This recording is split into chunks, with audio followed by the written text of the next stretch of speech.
কাঠিগড়ার কাতিরাইল প্রথম খণ্ডে শতবর্ষ পুরাতন ভৈরব বাড়ির মণ্ডপে ভেঙে পড়েছে একটি প্রাচীন বটগাছ। এতে ব্যাপক ক্ষতি হয়েছে মণ্ডপের।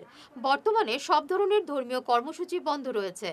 এ ব্যাপারে বিস্তারিত জানিয়েছেন মন্দির পরিচালন কমিটির সভাপতি হরিপদ ঘোষ, সম্পাদক শ্যাম গুহ, ভুটন রায় সহ অন্যান্যরা।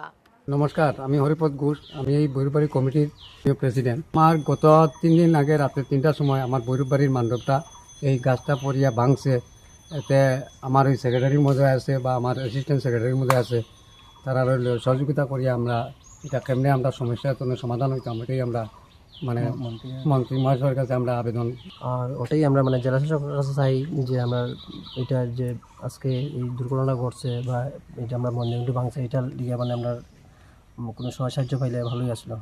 আর আমরা মন্ত্রীরও দৃষ্টি আকর্ষণ করি আর আমরা এটা অতি সত্ত্বর জেলা আমরা মানে ঠিক করবার লিগা আমরা মুখ্যমন্ত্রী যে নামগড়ের যে একটা প্রকল্প আসলো চেক বিতরণ, এটা থেকে আমরা বঞ্চিত হয়েছি। আমরা যারা জিওটেক করছে তারা আমরা পার্শ্ববর্তী থেকে লইয়া জিওটেক করছি, কিন্তু আমরা এটা হওয়া সত্ত্বেও তারা আমরা এটা জিওটেক করছি না।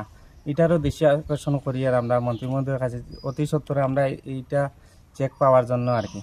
100 বছর পুরানা ভৈরব বাড়িটা, এই ভৈরব বাড়ি 100 বছর পুরানা সত্ত্বেও আমরা পাইছি না। এটার লেগে আমরা অত্যন্ত দুঃখিত গ্রামবাসী। আমরা সব কাছে আবেদন জানাই আমরা এটা অতি সত্ত্বর পাওয়ার জন্য।